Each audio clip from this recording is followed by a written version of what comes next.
ಆ ವಿಷಯದ ಬಗ್ಗೆ ನಮ್ಮ ಹತ್ರ ಏನು ಮಾತಾಡ್ಬೇಕು ಮಂಜಣ್ಣ? ಇದೇನು ಆರಾಧ್ಯರೇ ಈಗ ಹೇಳ್ತಾ ಇದ್ದೀರಾ? ನಿಮ್ಮ ಅವರ ಬೀಗತನದ ಬಗ್ಗೆ ಮಾತಾಡೋದಕ್ಕೆ ನಾನು ಇಲ್ಲಿಗೆ ಬಂದಿರೋದು.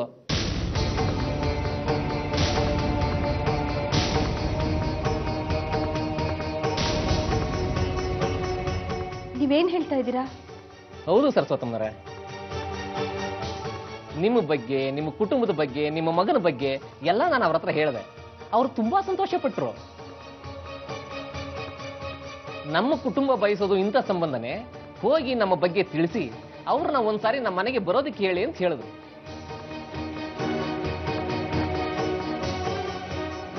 ನೀವು ಏನೇ ಹೇಳಿ ಆರಾಧ್ಯರೆ, ನಿಮ್ಮ ಮಗ ರಾಜಯೋಗದಲ್ಲಿ ಹುಟ್ಟಿದಾನೆ. ಅವ್ರಿಗಿರೋದು ಒಬ್ನೇ ಮಗ, ಒಬ್ಳೆ ಮೊಮ್ಮಗಳು. ಅಂತವ್ರ ಮನೆಗೆ ನಿಮ್ಮ ಮಗ ಅಳಿಯ ಆಗ್ತಾ ಇದ್ದಾನೆ.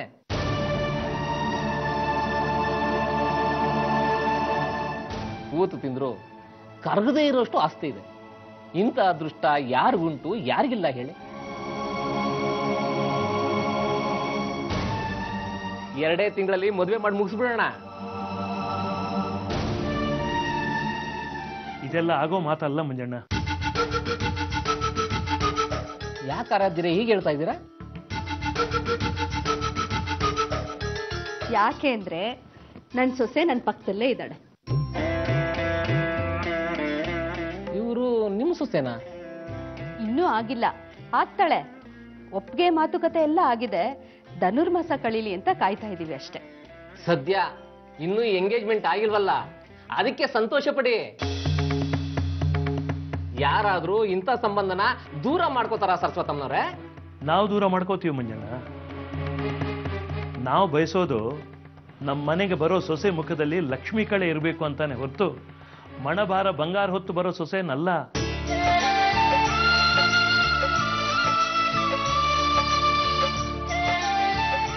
ನಾವು ಬಯಸುವಂತ ಸೊಸೆ ನಮ್ಗೆ ಈಗಾಗಲೇ ಸಿಕ್ಕಾಗಿದೆ. ಪಾಪ ತುಂಬಾ ವಿಶ್ವಾಸ ಇಟ್ಟು ನೀವು ಇಲ್ಲಿವರೆಗೂ ಬಂದಿದ್ದೀರಾ. ಧನ್ಯವಾದಗಳು.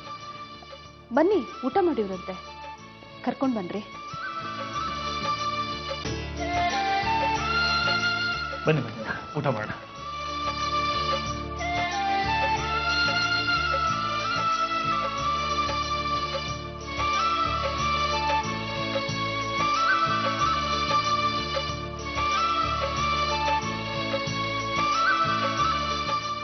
ಅಂಥ ದೊಡ್ಡ ಶ್ರೀಮಂತರ ಸಂಬಂಧ ಸಿಕ್ಕಿದೆ, ಒಪ್ಕೊಳತ್ತಾನೆ?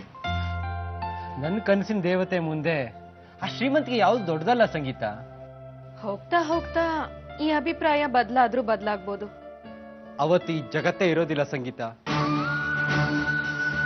ಅಷ್ಟೊಂದು ಪ್ರೀತಿಸ್ತೀಯ ನನ್ನನ್ನ? ಮಗು ಮೇಲಿರೋ ತಾಯಿ ಪ್ರೀತಿನ ಪದಗಳಲ್ಲಿ ಬಣ್ಣಿಸೋಕ್ಕಾಗೋದಿಲ್ಲ. ಹಾಗೆ ನಿನ್ ಮೇಲಿರೋ ನನ್ನ ಪ್ರೀತಿನ ಹೇಳೋದಕ್ಕೆ ಮತ್ತೆ ಆ ಕಾಳಿದಾಸನೇ ಹುಟ್ಟು ಬರಬೇಕು ಸಂಗೀತ.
ಕಾಲ್ ಮಾಡ್ತಾ ಇದ್ದಾರೆ. ಅಪ್ಪ ಯಾಕೆ ಬಾತ್ರೂಮ್ಗೆ ಹೋಗಿ ಮಾತಾಡ್ಬೇಕು?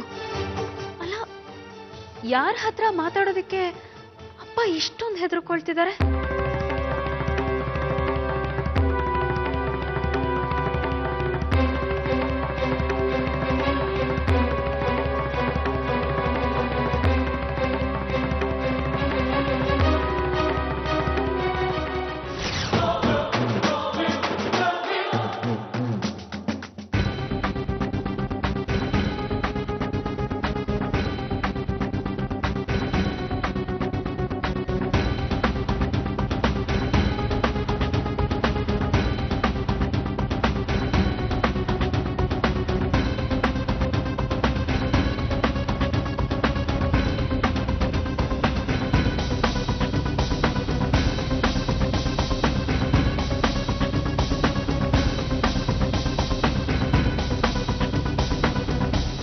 ಸೀತು, ಟೈಮ್ ಆಯ್ತು, ಹೋಗಿ ಮಲ್ಕೋ. ನಾಳೆ ಬೆಳಿಗ್ಗೆ ಬೇಗ ಎದ್ದು ಓದ್ಕೊಳ್ಳಿ ಅಂತೆ. ಸರಿ ಅಕ್ಕ. ನೀನು? ಅಡುಗೆ ಮನೇಲಿ ಒಂದು ಸ್ವಲ್ಪ ಕೆಲಸ ಇದೆ, ಮುಗಿಸ್ಬಿಟ್ಟು ಬರ್ತೀನಿ. ಓಕೆ.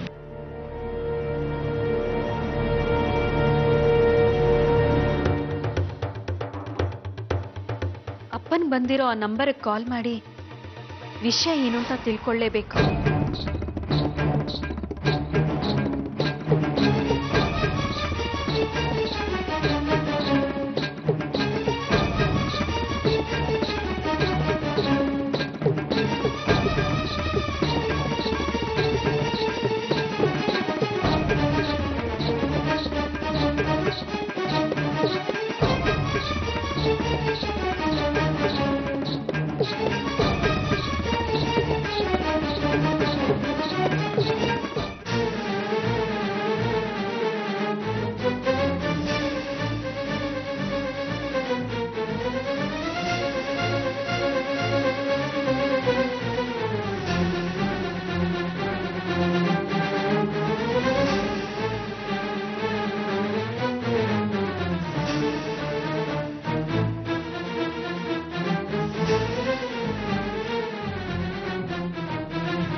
ಪ್ರಜ್ಞೆಯಲ್ಲಿರುವ ಮನುಷ್ಯನು ತನ್ನ ಅಸ್ತಿತ್ವದಲ್ಲಿ ಪರಿಶುದ್ಧನಾಗಿರುತ್ತಾನೆ.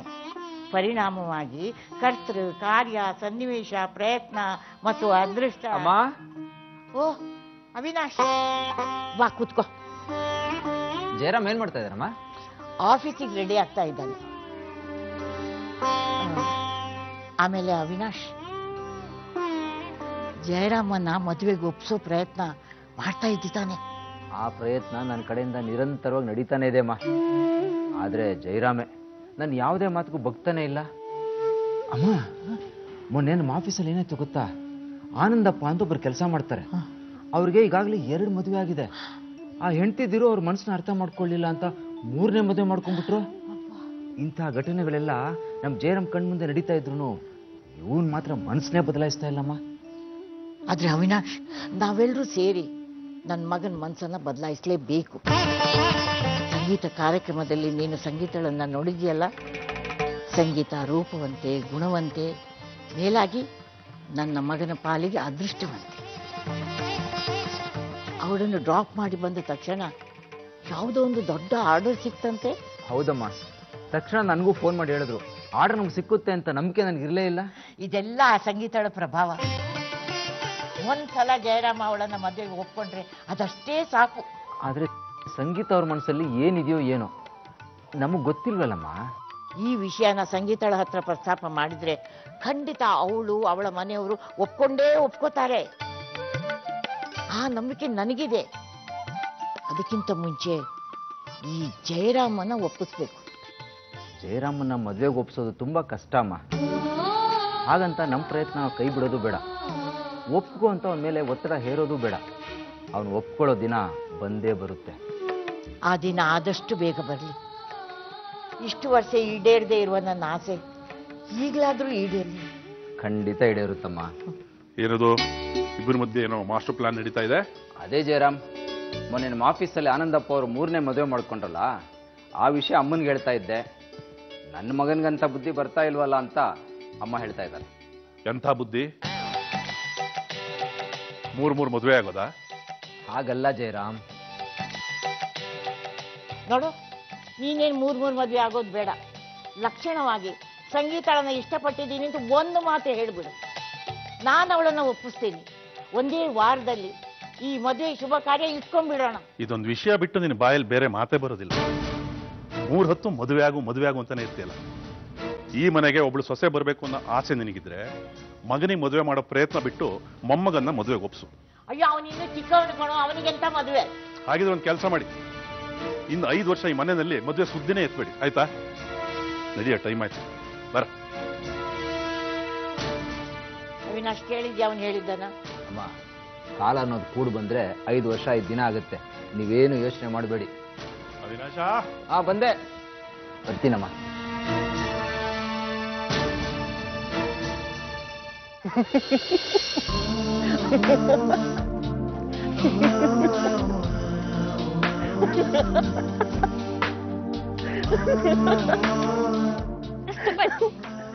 ಬಾಯಿ ಮುಚ್ಕೊಂಡು ಸುಮ್ಮನೆ ಇರ್ತೀಯಾ? ನಕ್ಕ ಸಾಕು. ಮಮ್ಮಿ ಎಲ್ರು ನೋಡಿದ್ರೆ ನಮ್ ಗತಿ ಏನೋ ಆಗ್ತಿತ್ತು. ಏನಾಗ್ತಾ ಇತ್ತು? ನನ್ನ ಮುದ್ದು ಅಳಿಯ ಅಂತ ಹಣೆಗೊಂದು ಮುದ್ದು ಕೊಟ್ಟಿರೋರು ಅಷ್ಟೇ. ಹಣೆಗೆ ಮುದ್ದು ಕೊಡ್ತಾ ಇರ್ಲಿಲ್ಲ, ಕೆನ್ನೆಗೆ 4 ಬಾರಿಸ್ತಾ ಇದ್ರು. ಅಲ್ಲ ಕಣೋ, ನಿನ್ನ ಮನೆಗ್ ಕರ್ಸ್ಕೊಳೋ ಅಂತ ದೊಡ್ಡ ಕೆಲ್ಸ ನನ್ ಯಾಕಾದ್ರೂ ಮಾಡ್ದೆ? ನಂಗೆ ಈಗ್ಲೂ ಗೊತ್ತಾಗ್ತಾ ಇಲ್ಲ. ನನ್ನ ಕರ್ಸಿದ್ದಕ್ಕೆ ತಾನೇ ನಾನೆಂತ ಡ್ಯಾನ್ಸರ್ ಅಂತ ಗೊತ್ತಾಗಿದ್ದು. ಹೌದು ಕಣೋ, ನಿನ್ನ ನನ್ ಏನೋ ಅನ್ಕೊಂಡ್ಬಿಟ್ಟಿದ್ದೆ. ಅದ್ ಸರಿ, ನಿನ್ ಲೈಫೇ ಒಂದ್ ತೂತ್ ಮಡಿಕೆ. ಗಾಡಿಗೆ ಪೆಟ್ರೋಲ್ ಹಾಕ್ಸಕ್ಕೆ ನಿನ್ ಹತ್ರ ಕಾಸಿರೋದಿಲ್ಲ. ಅಂತದ್ರಲ್ಲಿ ಈ ಬಾಡಿ ಅಷ್ಟು ಚೆನ್ನಾಗಿ ಡ್ಯಾನ್ಸ್ ಮಾಡೋಕ್ ಹೇಗೋ ಕಲಿತು? ನಾನೊಂಥರ ಸಕಲ ಕಲಾ ವಲ್ಲಭ ಕಣೆ. ಗೊತ್ತಿಲ್ಲ ಅನ್ನೋದು ನಮ್ಮ ಡಿಕ್ಷನರಿಲೇ ಇಲ್ಲ. ಗ್ರಹಚಾರ ಕೆಟ್ಟು ಮಮ್ಮಿ ಕೈಲಿ ಸಿಕ್ಕಾಕೊಂಡಿದ್ರೆ ನಿನ್ ಡಿಕ್ಷನರಿ ಇರೋ ಪದಗಳೆಲ್ಲ ಆಚೆ ಬಂದ್ಬಿಟ್ಟಿರೋದು. ಅಲ್ಲ ಸಿತಾರ, ಅಕಸ್ಮಾತ್ ನಮ್ಮ ಅತ್ತೆ ಕೈಗೆ ನಾನು ಸಿಕ್ಬಿದ್ದಿದ್ರೆ ಏನಾಗ್ತಾ ಇತ್ತು? ಏನಾಗ್ತಿತ್ತು? ಯಾರು, ಏನು, ಯಾಕೆ, ಹೇಗೆ, ಅದ್ ಹೇಗೆ, ಇದ್ ಹೇಗೆ ಅಂತೆಲ್ಲ 100 ಪ್ರಶ್ನೆಗಳು ನಮ್ಮ ಮೇಲೆ ದಾಳಿ ಮಾಡಿರು ಅಷ್ಟೇ. ಸಂತೋಷ್, ಬೆಳೆದ್ ನಿಂತಿರೋ ಹೆಣ್ಮಕ್ಳ ಮೇಲೆ ತಾಯಂದ್ರೆ ಯಾವಾಗ್ಲೂ ಒಂದ್ ಕಣ್ಣು ಇಟ್ಟೇ ಇರ್ತಾರೆ. ಮಗಳು ಲವ್ವು ಗಿವ್ವು ಅಂತ ಏನ್ ತಪ್ಪಿದಾಳ ಅಂತ ಎಲ್ಲಾ ತಾಯಂದ್ರಿಗೂ ಅನುಮಾನ ಇದ್ದೇ ಇರುತ್ತೆ ಕಣೋ. ನಿನ್ನ ಫ್ರೆಂಡು ಅಂತ ನಾನು ಏನೇ ಸುಳ್ಳು ಹೇಳಿದ್ರು ನಮ್ಮಮ್ಮ ಅಷ್ಟು ಸುಲಭವಾಗಿ ನಂಬ್ತಾ ಇರ್ಲಿಲ್ಲ. ನಾವು ಮನೆಗೆ ಹೋಗೋದು ಒಂದ್ ಸ್ವಲ್ಪ ಲೇಟ್ ಆದ್ರೂ ನಮ್ಮ ಮೇಲೆ ಎನ್ಕ್ವೈರಿಗಳು ನಡೀತಾನೆ ಇರುತ್ತೆ. ಒಂದಲ್ಲ ಒಂದ್ ದಿವಸ ನಮ್ ವಿಚಾರ ಗೊತ್ತಾಗ್ಲೇಬೇಕಲ್ವಾ ಸೀತಾರ? ಎಜುಕೇಶನ್ ಕಂಪ್ಲೀಟ್ ಆದ್ಮೇಲೆ ನಮ್ಮ ಮನೆಗಳಲ್ಲಿ ನಾವೇ ಹೇಳೋಣ. ಅಲ್ಲಿ ತನಕ ಈ ವಿಷಯ ಯಾರಿಗೂ ಗೊತ್ತಾಗದ್ ಬೇಡ ಕಣೋ. ಓದೋದಕ್ಕೆ ಅಂತ ಕಾಲೇಜಿಗೆ ಕಳ್ಸಿದ್ರೆ ಮಗಳು ಲವ್ ಮಾಡಿ ಓದ್ ಹಾಳು ಮಾಡ್ಕೋತಾಳೆ ಅಂತ ಮನೆಯಲ್ಲಿ ಖಂಡಿತವಾಗ್ಲೂ ಬೇಜಾರು ಮಾಡ್ಕೋತಾರೆ. ಅದಕ್ಕೆ ಕಣೋ, ಈ ವಿಷಯ ಈಗಲೇ ಯಾರಿಗೂ ಗೊತ್ತಾಗದ್ ಬೇಡ. ಸಂತೋಷ್, ನಿಮ್ಮನೇಲಿ ಏನಾದ್ರೂ ನಮ್ಮಿಬ್ಬರ ವಿಷಯ ಗೊತ್ತಾದ್ರೆ ಅವ್ರ ರೆಸ್ಪಾನ್ಸ್ ಹೇಗಿರುತ್ತೆ? ಅಂತ ತೊಂದರೆ ಏನು ಆಗೋದಿಲ್ಲ ಸೀತಾರ. ಯಾಕೆಂದ್ರೆ ನಾವು ಬಡವ್ರಲ್ವಾ. ಮಗ ಡಾಕ್ಟ್ರು ಮಗಳನ್ನ ಲವ್ ಮಾಡ್ತಾ ಇದ್ದಾನೆ ಅಂತ ಗೊತ್ತಾದ್ರೆ ಅವ್ರು ತುಂಬಾ ಸಂತೋಷ ಪಡ್ತಾರೆ. ಅಯ್ಯೋ, ಲೇಟ್ ಆಯ್ತು, ನೋಡೋಣ ಬಾ. ಸರಿ ಬಾ.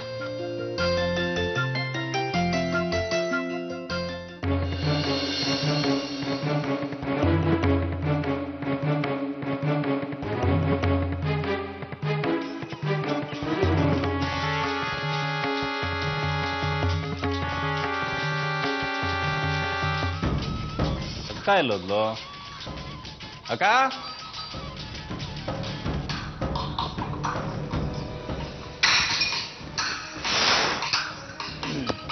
ಯಾವ್ದಿದೆ unknown number? Hello, Rocky speaking. ನಿನ್ ಜೊತೆ ಸ್ವಲ್ಪ ಮಾತಾಡ್ಬೇಕಿತ್ತು. ಯಾವುದು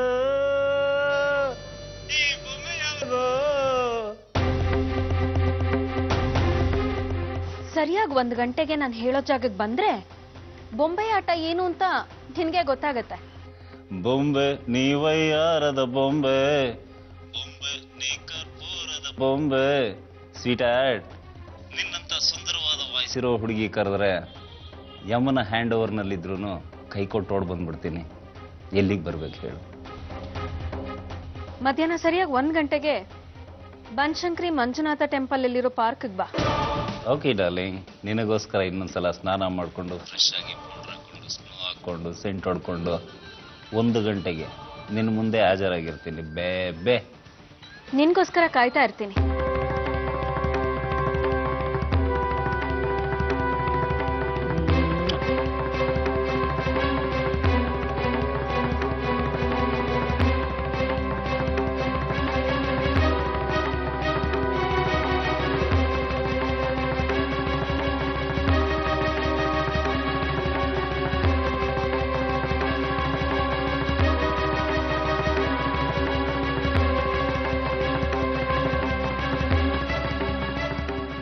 Meet you at 1 o'clock, sweetheart.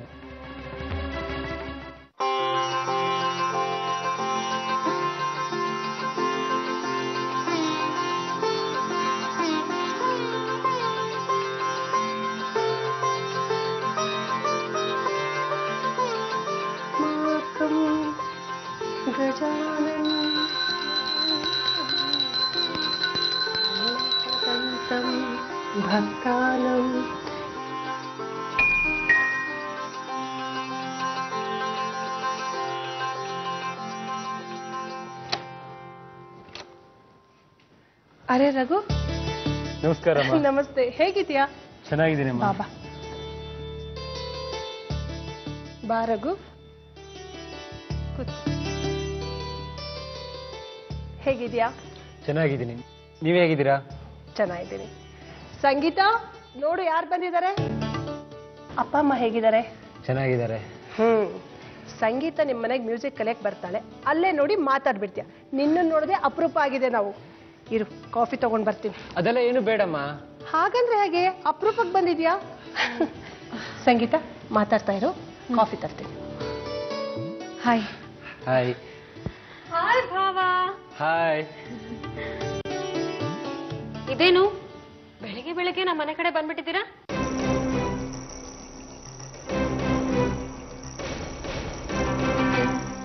ಸುಮ್ನೆ ಒಂದ್ ಶಾಕ್ ಕೊಟ್ಟೆ ಅಷ್ಟೇ. ಸೀತು, ಪಾಪ ಕಣೆ, ಯಾಕ ಆ ರೀತಿ ಗೊಳೈಕೊಳ್ತಿದ್ಯಾ ಅವನನ್ನ? ಪಾಪನ ನೋಡೋದಕ್ ಹಾಗೆ ಕಾಣ್ತಾರ ಅಷ್ಟೇ ಅಕ್ಕ. ಸರಿ, ಅದೆಲ್ಲ ಹಾಗಿರ್ಲಿ. ನಿಮ್ ಬಾರ್ಸೋ ಅಭ್ಯಾಸ ಎಲ್ಲಿ ತನಕ ಬಂತು? ಬಾರ್ಸೋದ? ಅದೇ ತಬಲ ಬಾರ್ಸೋದು. ತಬ್ಲಾನಾ? ಸೀತು, ತಗೋ ರಘು. ಥ್ಯಾಂಕ್ಸ್ ಮಾ. ನೀನೀಗ ಸುಮ್ಮನೆ ಇರ್ದಿದ್ರೆ ನಿನಗ್ ಬಾರಿಸ್ತೀನಿ. ಹೌದು ಬಾಬಾ, ನೀವು ಮನೆಗ್ ಬಂದಿದ್ ವಿಷಯ ಏನೋ ಅಂತ ಹೇಳಲೇ ಇಲ್ವಲ್ಲ? ಅದು ನಾನ್ ಹೇಳ್ತೀನಿ. ಪಕ್ಕದ ಕ್ರಾಸ್ ಅಲ್ಲೇ ನನ್ನ ಫ್ರೆಂಡ್ ಮನೆ ಇತ್ತು, ಅವ್ರ ಮನೆಗ್ ಬಂದಿದ್ದೆ. ಹಾಗೆ ನಿಮ್ ಮನೇನು ಹತ್ರ ಇದೆಯಲ್ಲ, ನಿಮ್ಮನ್ನೆಲ್ಲರನ್ನೂ ನೋಡ್ಕೊಂಡು ಹೋಗೋಣ ಅಂತ ಬಂದೆ ಅಂತ ತಾನೇ ನೀವ್ ಹೇಳಕ್ ಹೊರಟಿರೋದು. ನೀನೇನೋ ತಪ್ಪು ತಿಳ್ಕೊಬೇಡ ರಘು. ಗೊತ್ತಲ್ಲ ಅವಳೆಷ್ಟು ತರ್ಲೆ ಅಂತ.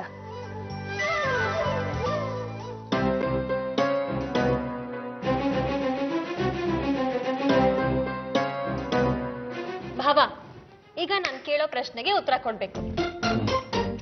ಈಗ ನೀವು ನಮ್ಮನೆಗ್ ಬಂದಿರೋದು ನಮ್ಮನ್ನ ಎಲ್ಲಾರನ್ನೂ ಮಾತಾಡ್ಸ್ಕೊಂಡು ಹೋಗ್ಬೇಕು ಅಂತನಾ ಅಥವಾ ಅಕ್ಕನ್ನ ನೋಡ್ಬೇಕು ಅಂತನಾ? ಸಂಗೀತನ ಹೊರಗಡೆ ಕರ್ಕೊಂಡು ಹೋಗ್ಬೇಕು ಅಂತ.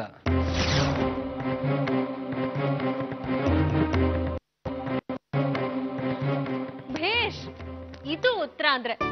ಭಾವ ಆಗೋರು ಅಂದ್ರೆ ಹೀಗೆ ಇರ್ಬೇಕು. ಅದಕ್ಕೇನಂತೆ ರಘು, ಸಂತೋಷವಾಗಿ ಕರ್ಕೊಂಡು ಹೋಗ್ಬಾ.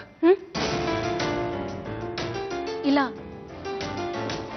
ನಾನು ಹೋಗೋದಿಲ್ಲ.